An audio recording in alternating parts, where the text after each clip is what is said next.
ഓം ശാന്തി 4/2/2026 പ്രഭാതമുരളി മധുബൻ. മധുരമായ കുട്ടികളെ, സംഗമത്തിൽ നിങ്ങൾക്ക് പുതിയതും വേറിട്ടതുമായ ജ്ഞാനം ലഭിക്കുന്നു. നിങ്ങൾക്കറിയാം, നമ്മളെല്ലാ ആത്മാക്കളും അഭിനേതാക്കളാണ്. ഒരാളുടെ പാർട്ട് മറ്റൊരാൾക്ക് ലഭിക്കുകയില്ല. ചോദ്യം: മായയുടെ മേൽ വിജയം നേടുന്നതിന് വേണ്ടി നിങ്ങൾ ആത്മീയ യോദ്ധാക്കൾക്ക്, അതായത് ക്ഷത്രിയർക്ക്, ഏത് യുക്തിയാണ് ലഭിച്ചിട്ടുള്ളത്? ഉത്തരം: അല്ലയോ ആത്മീയ ക്ഷത്രിയരെ, നിങ്ങൾ സദാ ശ്രീമതം അനുസരിച്ചു പോയിക്കൊണ്ടിരിക്കൂ. ആത്മാഭിമാനിയായി മാറി ബാബയെ ഓർമ്മിക്കൂ.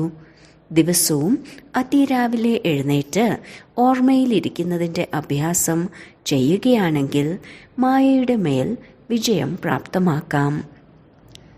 തലകീഴായ സങ്കല്പങ്ങളിൽ നിന്നും രക്ഷപ്പെടാം.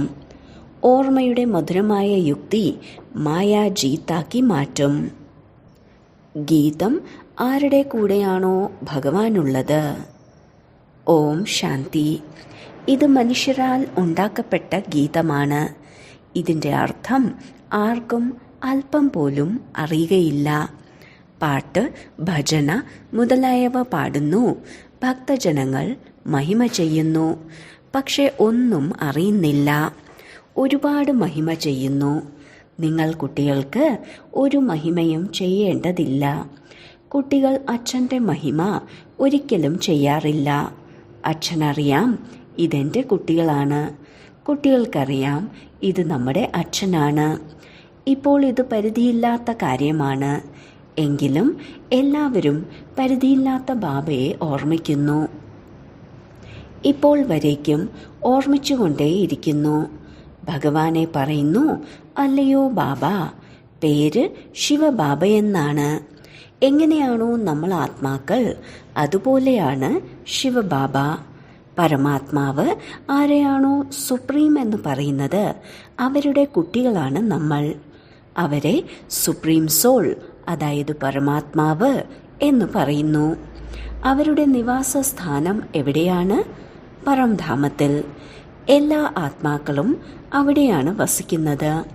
അഭിനേതാക്കൾ തന്നെയാണ് ആത്മാക്കൾ. നിങ്ങൾക്കറിയാം, നാടകത്തിൽ അഭിനേതാക്കൾ നമ്പർ വൈസാണ്.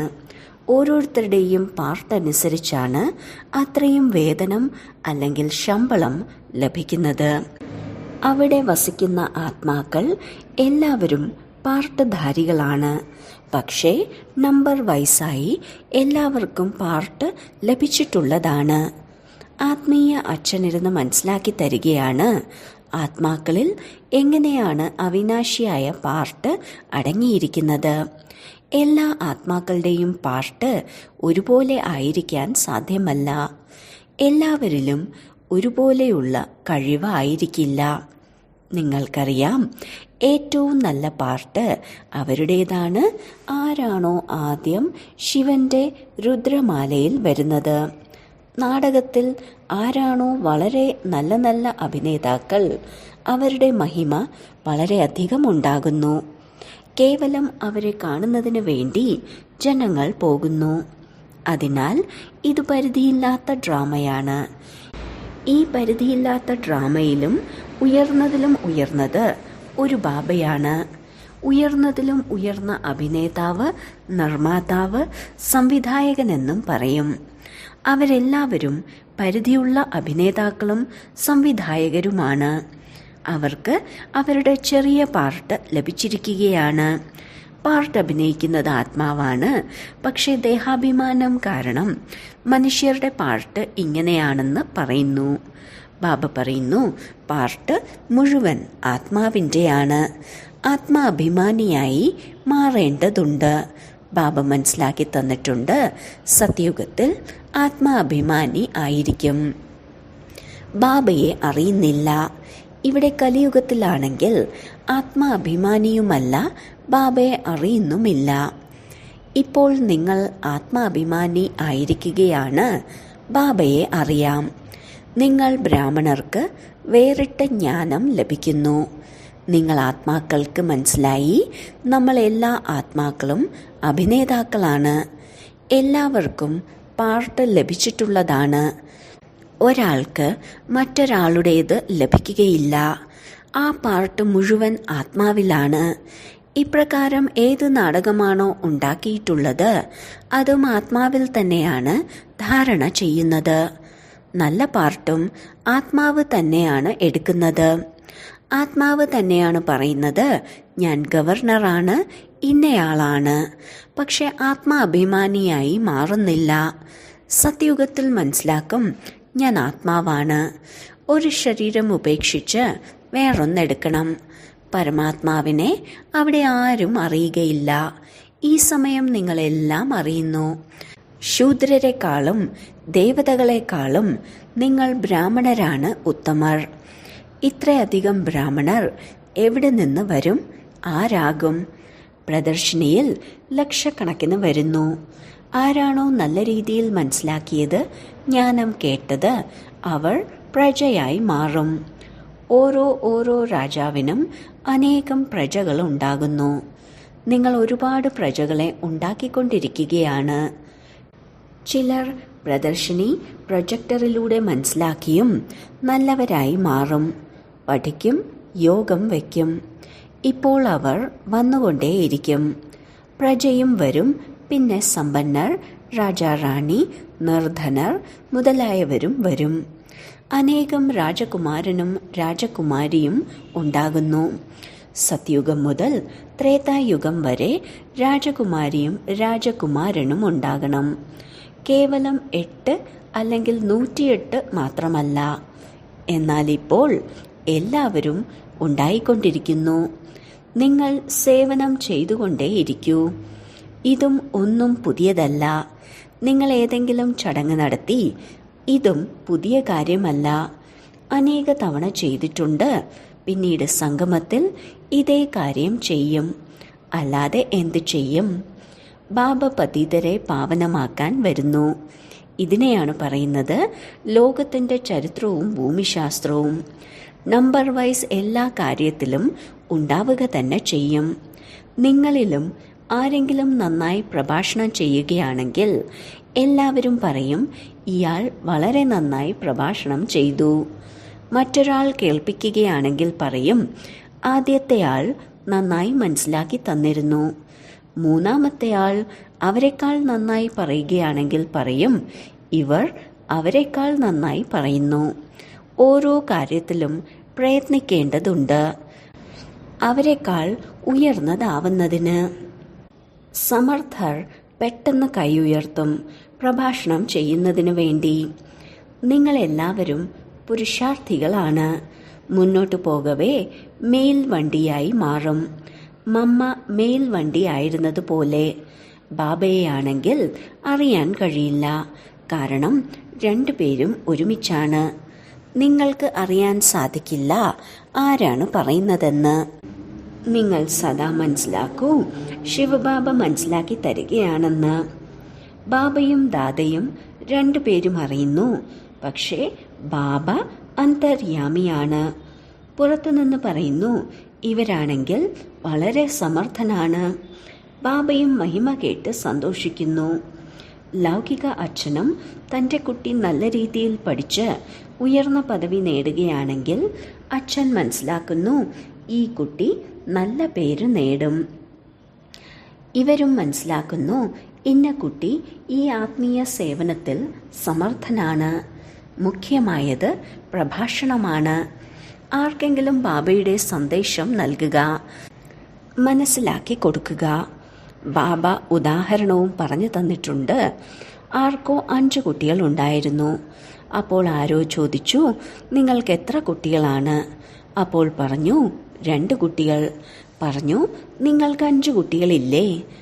പറഞ്ഞു, സത്പുത്രന്മാർ 2 പേരാണ്. ഇവിടെയും അങ്ങനെയാണ്.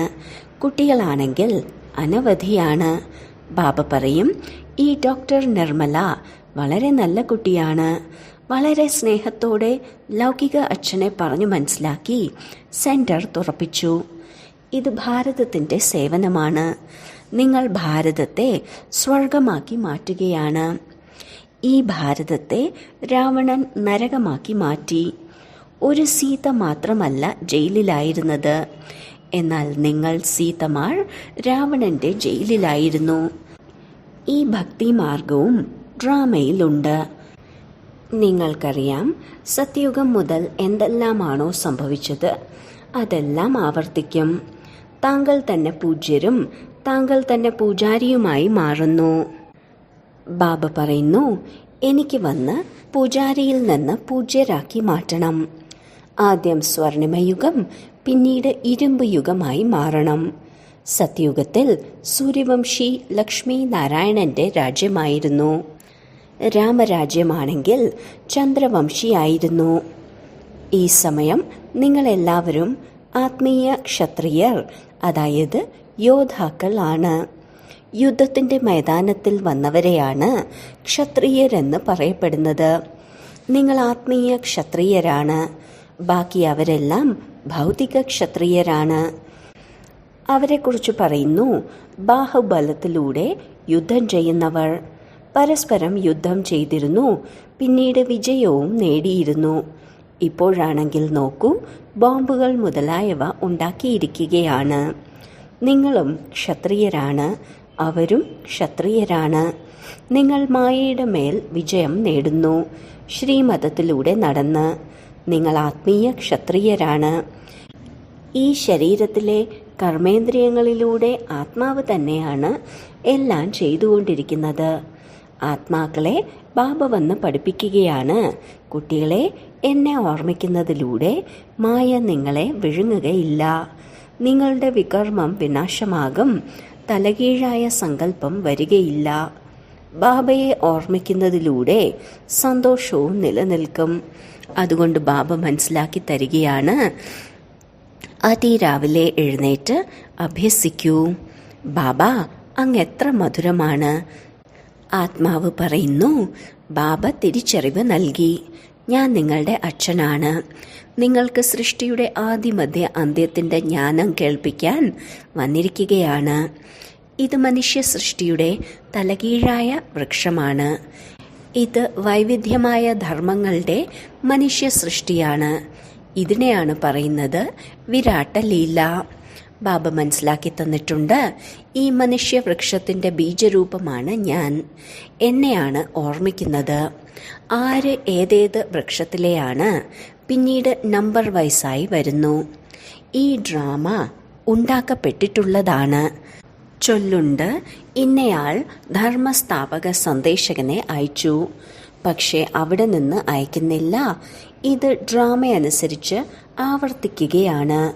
ഇതൊന്നു മാത്രമാണ് അതിലൂടെ ധർമ്മവും രാജധാനിയും സ്ഥാപിച്ചുകൊണ്ടിരിക്കുന്നത്. ഇത് ലോകത്തിൽ ആർക്കും തന്നെ അറിയുകയില്ല. ഇപ്പോൾ സംഗമമാണ്. വിനാശത്തിന്റെ ജ്വാല പ്രജ്വലിതമാകണം. ഇതാണ് ശിവബാബയുടെ ജ്ഞാനയജ്ഞം. അവർ രുദ്രനെന്ന പേര് വെച്ചിരിക്കുന്നു. പ്രജാപിത ബ്രഹ്മാവിലൂടെ നിങ്ങൾ ബ്രാഹ്മണർ ജന്മമെടുത്തിരിക്കുകയാണ്. നിങ്ങൾ ഉയർന്നവരായല്ലോ.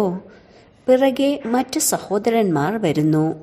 വാസ്തവത്തിൽ എല്ലാവരും ബ്രഹ്മാവിന്റെ കുട്ടികളാണ്.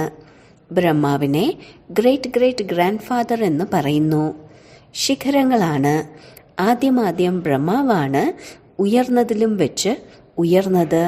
പിന്നീട് ശിഖരങ്ങൾ വരുന്നു. പറയുകയാണ്, ഭഗവാൻ എങ്ങനെയാണ് സൃഷ്ടി രചിക്കുന്നത്. രചനയാണെങ്കിൽ ഉണ്ട്. എപ്പോൾ അവർ പതീതമാകുന്നുവോ അപ്പോൾ ഭഗവാനെ വിളിക്കുന്നു. അവർ തന്നെയാണ് വന്ന് ദുഃഖിയായ ലോകത്തെ സുഖിയാക്കി മാറ്റുന്നത്.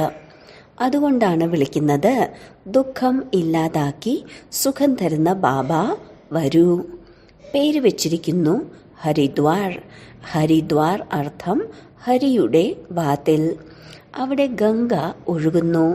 മനസ്സിലാക്കുകയാണ്, നമ്മൾ ഗംഗയിൽ സ്നാനം ചെയ്യുന്നതിന് വേണ്ടി ഹരിദ്വാറിലേക്ക് പോകും.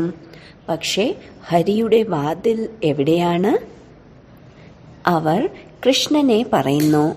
ഹരിയുടെ വാതിലാണെങ്കിൽ ശിവബാബയാണ്. ദുഃഖഹർത്താവ്, സുഖകർത്താവ്.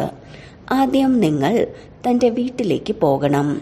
നിങ്ങൾ കുട്ടികൾക്ക് തൻ്റെ വീടിനെയും അച്ഛനെയും ഇപ്പോൾ അറിയാൻ കഴിഞ്ഞു. അച്ഛൻ്റെ ഇരിപ്പിടം അല്പം ഉയർന്നതാണ്. മുകളിൽ പുഷ്പം, പിന്നീട് ജോഡിയായ മുത്ത് അതിന് താഴെ, പിന്നീട് രുദ്രമാല എന്ന് പറയുന്നു. രുദ്രമാലയിൽ നിന്ന് വിഷ്ണുവിൻ്റെ മാല. വിഷ്ണുവിൻ്റെ കഴുത്തിലെ മാല തന്നെയാണ് പിന്നീട് വിഷ്ണുപുരിയിൽ രാജ്യം ഭരിക്കുന്നത്. ബ്രാഹ്മണരുടെ മാലയില്ല. എന്തുകൊണ്ടെന്നാൽ ഇടയ്ക്കിടയ്ക്ക് പൊട്ടിപ്പോവുകയാണ്. ബാബ മനസ്സിലാക്കി തരുന്നു, നമ്പർ വയസ്സാണല്ലോ. ഇന്ന് നന്നായിരിക്കും, നാളെ കൊടുങ്കാറ്റ് വരുന്നു, ഗ്രഹപ്പിഴ കാരണം തണുത്തു പോകുന്നു. ബാബ പറയുന്നു, എൻ്റേതായി മാറി. ആശ്ചര്യത്തോടെ കേട്ട് പറഞ്ഞ് ധ്യാനത്തിൽ പോയി മാലയിൽ കോർക്കപ്പെട്ടു. പിന്നീട് ഒറ്റയടിക്ക് ഓടിപ്പോകുന്നു, ചണ്ടാളനായി മാറുന്നു. പിന്നെ എങ്ങനെ മാലയുണ്ടാക്കും? അതിനാൽ ബാബ മനസ്സിലാക്കി തരികയാണ്, ബ്രാഹ്മണരുടെ മാല ഉണ്ടാക്കുന്നില്ല. ഭക്തരുടെ മാല വേറെയാണ്, രുദ്രമാല വേറെയാണ്. ഭക്തരുടെ മാലയിൽ പ്രധാനമായും സ്ത്രീകളുടേത് മീരയും പുരുഷരുടേത് നാരദനുമാണ്. ഇത് രുദ്രമാലയാണ്. സംഗമത്തിൽ ബാബ തന്നെയാണ് വന്ന് മുക്തി, ജീവൻ മുക്തി നൽകുന്നത്. കുട്ടികൾ മനസ്സിലാക്കുന്നു, നമ്മൾ തന്നെയായിരുന്നു സ്വർഗത്തിലെ അധികാരികൾ, ഇപ്പോൾ നരകത്തിലാണ്. ബാബ പറയുന്നു, നരകത്തിൽ നിന്ന് കാല് മാറ്റൂ, സ്വർഗത്തിൻ്റെ ചക്രവർത്തി പദവി നേടൂ.